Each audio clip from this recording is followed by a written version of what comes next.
Good morning, ODE. I am Luke Harvey. And I'm Embry Deaton, and this is your ODE News. Today is Friday, March 11, 2022. Today is the 127th day of school.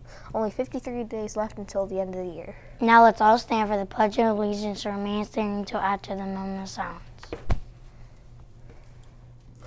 I pledge allegiance to the flag of the United States of America and to the republic for which it stands, one nation, under God, indivisible, with liberty and justice for all.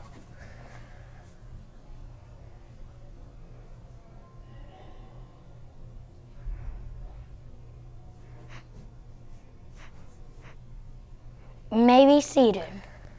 Your lunch choices for today are cheese pizza or yogurt meal. Today's weather will be a cool and rainy part of the day again tomorrow. I don't know. Today is the last day of the book fair. We got a bunch of books that we sold out of, like Itty Bitty Kitty Corn and Girl in the Lake. The 3rd through 5th grade winners for our book basket is Elise Rimmel. And our K2 winner for the book basket is Gus Barber. Please come to the library to collect your books. Our book drive begins on Monday, so bring in all your old children books. The class with the most books donated by March 31st will win a popsicle party.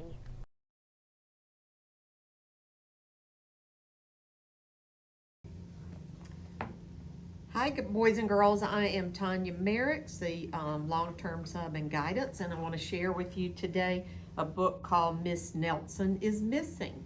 And I have dressed like somebody in the book, so I hope you enjoy it. Miss Nelson is Missing by James Marshall and Harry Allard.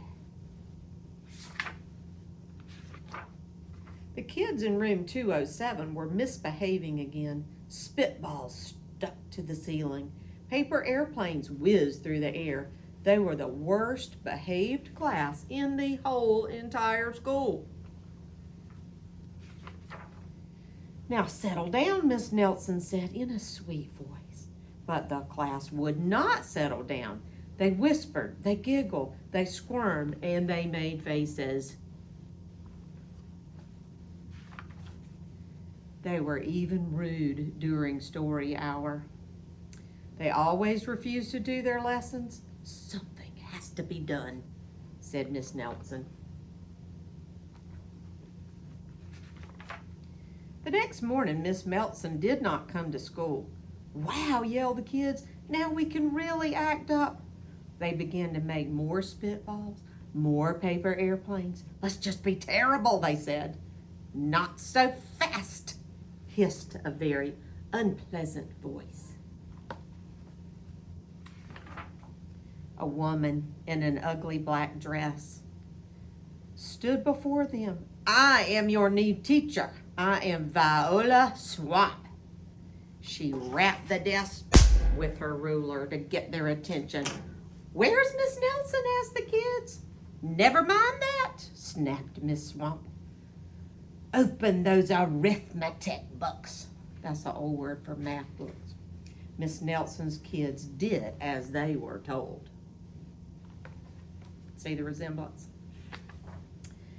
They could see Miss Swamp was a real witch.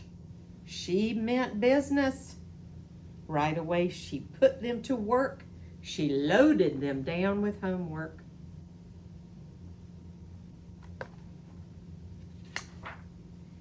We'll have no story hour today, said Miss Swamp. Keep your mouth shut, said Miss Swamp. Sit perfectly still. And if you misbehave, you will be sorry. The kids in room 207 had never worked so hard. Days went by, and there was no sign of Miss Nelson. The kids missed Miss Nelson.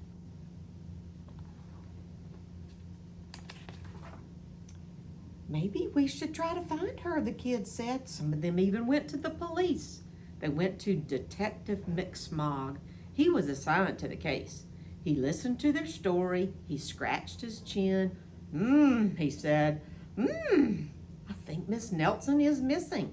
Detective McSmog would not be much help.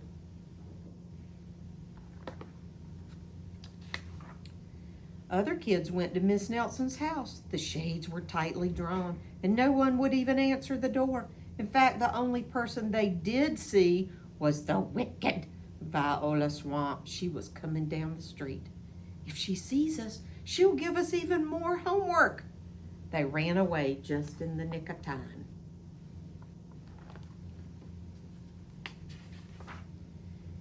Maybe something terrible has happened to Miss Nelson, the kids decided. Maybe she was gobbled up by a shark.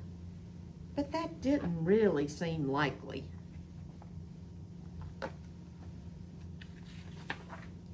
Maybe Miss Nelson went to Mars, said another kid.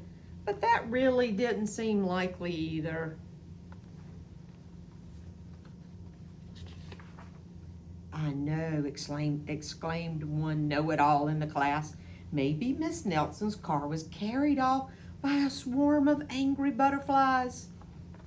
That was the most unlikely of all the suggestions.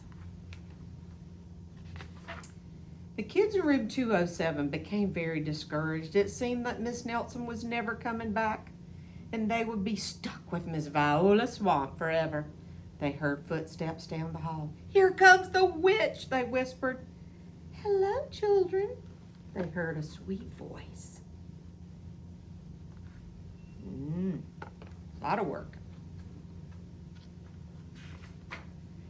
It was Miss Nelson. "Did you miss me?" she said. "We certainly did," cried all the children. "Where were you?" "That's my little secret," said Miss Nelson. "How about a story hour?" "Oh, yes," cried the kids. Miss Nelson noticed that during story hour, no one was rude, no one was silly.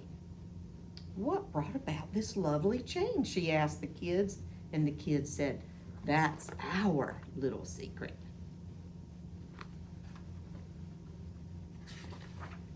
Back home, Miss Nelson took off her coat, hung it in the closet, right next to that ugly black dress.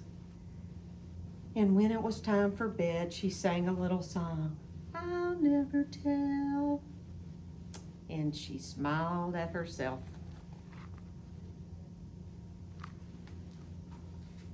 Well, in the meantime, Detective McSmog is still working on a case, but it's a new case.